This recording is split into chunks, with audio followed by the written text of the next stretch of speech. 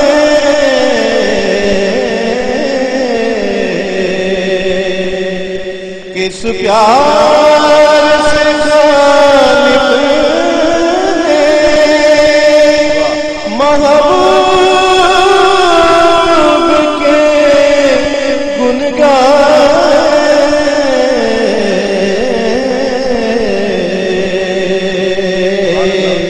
ارے دیکھو تو محبت سے قرآن کے پاروں کو،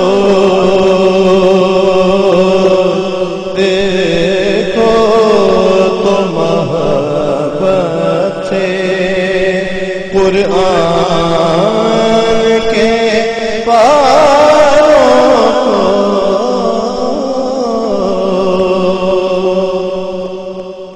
اور مہتاب بھی چیرا، سورج کو بھی لوٹا،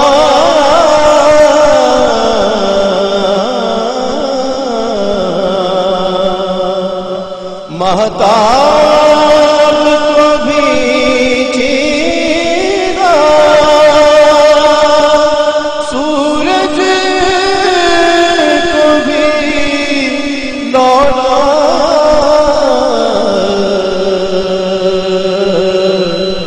میرا بھی سلام کی انگلی کے اشاروں کو، میرا بھی سلام کی انگلی کے اشاروں کو،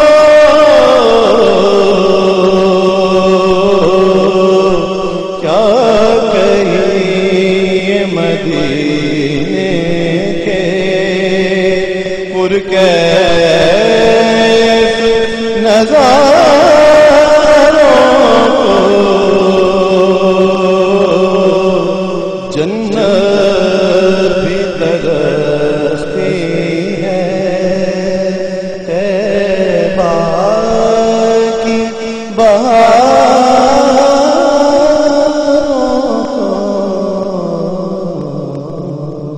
ماشاء اللہ۔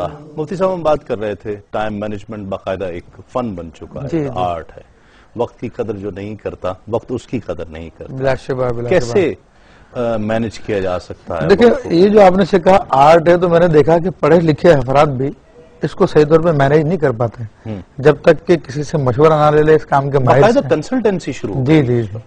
تو اس حوالے سے دیکھیں ہم کسی کے لیے کسی ایک شخص کو متعین کر کے ایک شیڈول تو نہیں بنا سکتے، لیکن ہم وہ اوقات بتا دیتے ہیں کہ جن کو انسان زیادہ سے زیادہ استعمال کر لے، تو ہر ایک اپنی سہولت کے مطابق اس کو یوز کر لیں۔ مطلب ہر بندے کو اپنی اوقات کا پتہ ہونا جی ضروری ہے۔ جی کیسے کیا جا سکتا ہے اس کو؟ یعنی اگر ہم دو لوگوں میں بانٹ لیتے ہیں، یعنی بلکہ 4 لوگوں میں بانٹ لیتے ہیں، ایک تو نوکری پیشہ، ایک کاروباری طبقہ ہے، ایک خواتین ہیں جو گھر میں رہتی ہیں، ایک اسٹوڈنٹ ہیں، بچے ہیں جو اسکول جاتے ہیں اور ان کی اپنی روٹین، تو گویا 4 طبقے ہو گئے۔ لیکن اس میں جو سب سے اہم ترین بات ہے، نبی کریم صلی اللہ علیہ وسلم کی حدیث مبارکہ ہے اور بلا کسی تخصیص کے فرمایا، رمضان کے 24 آورز، ہر روز کے 24 آورز میں آپ علیہ صلی اللہ علیہ وسلم نے ارشاد فرمایا کہ اس مہینے میں جو نفل ادا کیا جائے وہ فرض کے برابر ہے۔ ٹھیک ہے، تو 24 گھنٹوں میں جب بھی کوئی نیکی کا کام مل جائے کرنے کو، نفل سے مراد صرف نماز پڑھنا نہیں ہے، ٹھیک ہے، جو بھی والنٹری کام کیا جائے وہ نفل ہے، چاہے وہ صدقہ کرنے کا کام ہو، چاہے وہ تسبیح پڑھنے کا کام ہو، چاہے درود پاک پڑھنے کا کام ہو، چاہے تلاوت قرآن ہو، چاہے نماز پڑھنے کا کام ہو۔ تو یہ سارا کا سارا کام جو ہے یہ والنٹری کام، نفلی کام ہو جائے گا، اور یہ 24 آورز میں جب آپ کو موقع ملے آپ کر لیجئے۔ ٹھیک ہے، یہ خوشی منانے کا اظہار کرنے کا طریقہ کیا ہو سکتا ہے؟ تو ہم وہی گفتگو کر رہے ہیں. مطلب میں چاہوں تو مجھے بہت خوشی ہے موٹر سائیکل لے کر اور اس کا سائلنسر نکال کر روڈوں پر گھوموں بھاگوں دوڑوں. نہیں، یہ تو خیر کوئی طریقہ کار نہیں ہے. ایسی کوئی بھی آپ کی ایکٹیویٹی، ایسی آپ کی کوئی بھی حرکت جس کی وجہ سے کسی دوسرے کو ایذا ہوتی ہو، وہ ہمارے یہاں پہ منع ہے، اسلام میں منع. یہ بہت اہم ہے. ہم کیوں نہیں خیال کرتے اپنے پڑوسی کا؟ ہم کچھ بھی چیز کرنے جا رہے ہوں، کوئی ایونٹ آ رہا ہو، ہم کسی کو بھول کیوں جاتے ہیں؟ رمضان ہمیں اس کی فلسفی کیا ہے، ہمیں پیغام کیا دے رہا ہے، اس کی آمد پر ہمیں پتہ لگ جائے. مفتی صاحب دیکھیں، رمضان کی فلسفی یہ ہے، جس کو اگر ہم ایک اصطلاحی انداز میں بات کریں، اپنی نفسانی خواہشات پہ کنٹرول کرنا اور اللہ کے حکم کے تابع کر دینا.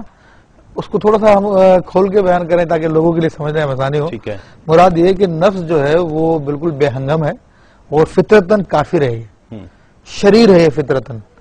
اللہ تبارک و تعالیٰ نے اس ماہ رمضان المبارک میں ہم کو یہ موقع میسر کیا ہے کہ ہم اپنے نفس کو ٹرینڈ کریں اس مہینے میں. اور نفس کی ٹریننگ کا معاملہ یہ ہے کہ اتنا سخت ہے کہ اس کو جب پیدا کیا گیا تو اللہ تعالیٰ نے سے پوچھا کہ میں کون ہوں؟ تو اس نے کہا کہ انت و انا انا، کہ تو اور میں ہوں. پھر حکم دیا فرشتوں کو دکھانے کے لیے اس کو 4000 سال جہنم میں جلاؤ. پھر نکالا گیا، پھر پوچھا گیا تو پھر یہی جواب دیا. پھر کہا 4000 سال جہنم میں جاؤ. 3 دفعہ ایسا کیا، تینوں دفعہ اس نے یہی کہا کہ تو اور میں ہوں. اللہ نے فرمایا اس کو 40 دن بھوکا رکھو. جب 40 دن بھوکا رکھا، جب اس سے پوچھا تو کہنے لگا کہ انت ربی وانا عبدک، تو میرا رب ہے اور میں تیرا بندہ ہوں. گویا اس کا علاج یہ ہے، علاج یہی ہے ماہ رمضان المبارک. تو اس میں ہمیں بڑا موقع ملتا ہے ہم اپنے نفس کو استوار کریں اور لوگوں کی تکالیف کو محسوس بھی کر سکیں. تو یہ مہینے کا اصل مقصد تو یہی ہے، لیکن ہم لوگ اس کی پرواہ نہیں کرتے، اس کے اصل مقصد کو دیکھتے نہیں ہیں. بس اپنے جسم کو آسائش پہنچانے کے لیے، اس کو سجانے کے لیے زیادہ سے زیادہ کوشش کرتا ہے. 10 دن رمضان کے تو استقبال میں گزر گئے. روزہ بچے بھی رکھتے ہیں جی، اور شوق میں. پھر اس کے بعد جب رمضان 15 دن 17 دن 18 دن باقی رہ جاتا ہے تو عید کی تیاریاں شروع ہو جاتی ہیں. گیا رمضان ختم ہو گیا. ہم اس کو کس طرح سے اچھی طریقے سے منا سکتے ہیں؟ پیغام کیا ہے؟ دیکھیں، پیغام اس حوالے سے یہی ہے کہ رمضان یہ موسم بہار ہے، مگر روحانیت کا موسم بہار ہے. تو اس میں انسان کو چاہیے کہ زیادہ سے زیادہ اپنے روحانی صلاحیتوں کو بیدار کریں. ہر رات میں اللہ تبارک و تعالیٰ کی طرف سے ندا کی جاتی ہے کوئی مانگنے والا جس کے میں سوال کو پورا کروں، ہے کوئی مغفرت کا طلبگار کہ میں جس کو معاف کر دوں، ہے کوئی توبہ کا طلبگار. غرض کہ پوری رات یہ ندائیں جاری ہوتی ہے. تو ہر رات میں ہمیں اپنے دامن کو پھیلا لینا چاہیے اور اپنے رب کی بارگاہ میں استغفار کریں اور جو کچھ مانگنا اس کو مانگا جائے. تو یہی اس موسم کو، اس مہینے کو گزارنے کا سب سے اعلیٰ طریقہ ہے، بہترین طریقہ ہے.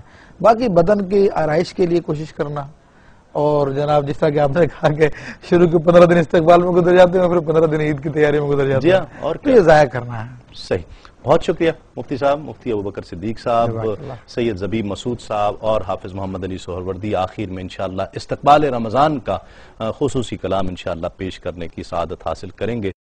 ناظرین محترم، آپ اپنے وقت کو صحیح طور پر پہچانتے ہیں. ہر شخص اپنے وقت کو جانتا ہے، سمجھتا ہے، لیکن اسے پہچان لینا، اس کی کیلکولیشن کر لینا، صحیح ایلوکیشن کر لینا، اس کی صحیح مینجمنٹ کر لینا، ضرورت اس چیز کی ہے. تقاضا یہی ہے کہ آپ تلاوت قرآن مجید بھی شامل کیجئے. اس میں کچھ دیر، بہت زیادہ وقت نہیں لگتا ہے، آپ اس میں نوافل بھی شامل کیجئے. کوشش کیجئے جس طرح مفتی صاحب نے بھی فرمایا کہ جو قضا نمازیں ہیں اس کی ادائیگی کا کچھ اہتمام ہو سکے. آپ کوشش کیجئے کہ اس میں استغفار بھی ہو، اس میں درود شریف بھی شامل ہو جائے. تو یہ رمضان نہیں معلوم کہ یہ گھڑیاں ہمیں نصیب ہوئی ہیں، اس کے بعد یہ ساعتیں ہمیں نصیب ہوں گی یا نہیں ہوں گی. رمضان کا اصل فلسفہ سمجھنے کی کوشش کیجئے. اللہ رب العزت کو تقاضا نہیں کرتا ہے کہ ہم صرف بھوکے اور پیاسے رہیں. جب ہم بھوکے رہتے ہیں تو ہمیں کسی کی بھوک کا احساس ہونا چاہیے. جب افطار کا وقت قریب ہوتا ہے، جو پیاس کی شدت کے ساتھ احساس پیاس کا ہمیں ہو رہا ہوتا ہے، ہمیں احساس ہونا چاہیے کہ کوئی ایسا ہوگا کہ جس کے پاس پانی پینے کو نہیں ہوگا. دنیاوی معاملات میں نیچے کی طرف دیکھیے، لیکن جب معاملہ دین کا آ جائے، اعمال کا آ جائے، تو اوپر کی جانب دیکھنا چاہیے ہے۔ بھوک کے وقت کسی کی بھوک کا احساس کیجئے۔ آپ کی بھوک اختیاری بھوک ہے، روزے کی بھوک ہے، اور اس روزے کی حالت میں آپ کو بھوک کا احساس ہو رہا ہے۔ لیکن کچھ ایسے بھی ہوں گے کہ جن کے پاس اتنے وسائل نہیں ہوں گے، اتنے پیسے نہیں ہوں گے کہ جن کا ایک وقت کا کھانا ہوتا ہوگا دوسرے وقت کا نہیں ہوتا ہوگا۔ یقیناً ہر چینل سے اپیل کی جا رہی ہے، ہر شخص کوشش کر رہا ہے مدد کرنے کی۔ یہ رمضان بھی بہت امتحانات لے کر آیا ہے، بہت امتحانات کی گھڑیاں لے کر آیا ہے۔ ہمارے وہ بھائی کہ جو سیلاب زدگان، سیلاب سے متاثر ہوئے ہیں، یقیناً وہ بھی آپ کی اور میری طرف دیکھ رہے ہیں، متاثر ہوئے ہیں، جن کے گھر بار لٹ گئے ہیں، جن کے لوگ کمانے والے ختم ہو گئے ہیں، وہ بھی آپ کو دیکھ رہے ہیں، ہمیں دیکھ رہے ہیں۔ زکوٰۃ کا ایک سسٹم بنایا گیا ہے کہ جس سے بہت سارے مسائل حل کیے جا سکتے ہیں۔ رمضان آ رہا ہے اس دعا کے ساتھ کہ اللہ رب العزت اپنے اس مہینے کو ہمارے درمیان بھیج رہا ہے، ہمیں اس کی عزت، اس کی توقیر، اس کی تکریم کرنے کی توفیق عطا فرمائے، اور جب تک یہ ہمارے درمیان موجود ہے اللہ رب العزت ہمیں اس کی خدمت کرنے کی، اس کا احترام کرنے کی توفیق عطا فرمائے۔ بھوک کے وقت بھوکوں کو یاد کیجئے، پیاس کے وقت پیاسوں کو یاد کیجئے، رمضان روزے کی اصل فلسفی کو سمجھنے کی کوشش کیجئے۔ سحر کا وقت بزم سحر آپ کے لیے پیش کیا جائے گا، بزم افطار آپ کے لیے پیش کیا جائے گا۔ یہ دونوں پروگرام جنہیں آپ بہت زیادہ پسند کرتے ہیں، انشاءاللہ بالکل اسی انداز میں کچھ نئی چیزیں شامل کرتے ہوئے، آپ کی آراء، آپ کی تجاویز کو سامنے رکھتے ہوئے چیزوں کو شامل کیا جائے گا۔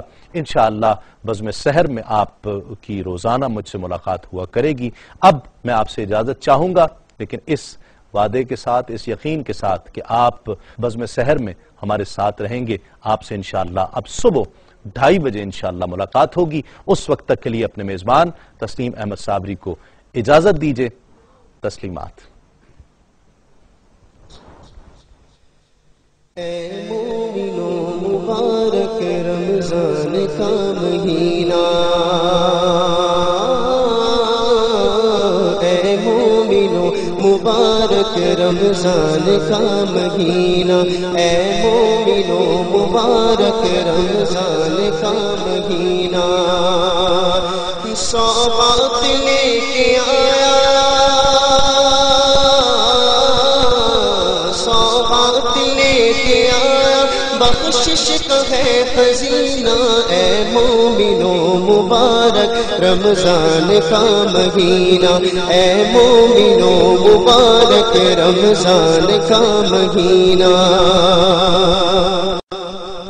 جس کو نماز روزے کا ارمان ہو گیا، اس پر خدائے پاک مہربان ہو گیا، جس کو نماز روزے کا ارمان ہو گیا، اس پر خدائے پاک مہربان ہو گیا۔ رمضان آیا قید میں شیطان ہو گیا، نازل اسی مہینے میں قرآن ہو گیا، اے مومنو مبارک رمضان کا مہینہ، اے مومنو مبارک رمضان کا مہینہ۔ اترے ہیں اس مہینے میں توریت اور زبور، نازل ہوئی ہے عیسیٰ پہ انجیل بھی ضرور، رمضان میں ہوا ہے شب قدر کا ظہور، مومن نے اس مہینے میں پایا خدا کا نور، اے مومنو مبارک رمضان کا مہینہ، اے مومنو مبارک رمضان کا مہینہ۔ سوغات لے کے آیا، سوغات لے کے آیا، بخشش کا ہے خزینہ، اے مومنو مبارک رمضان کا مہینہ۔ ہر روزہ دار حشر کے دن مسکرائے گا دیدار حق جمال نبی کا وہ پائے گا ہر روزہ دار حشر کے دن مسکرائے گا دیدار حق جمال نبی کا وہ پائے گا دوزخ کی آگ سے اسے روزہ بچائے گا رحمت اسے نوازے گی جنت میں جائے گا اے مومنو مبارک رمضان کا مہینہ اے مومنو مبارک رمضان کا مہینہ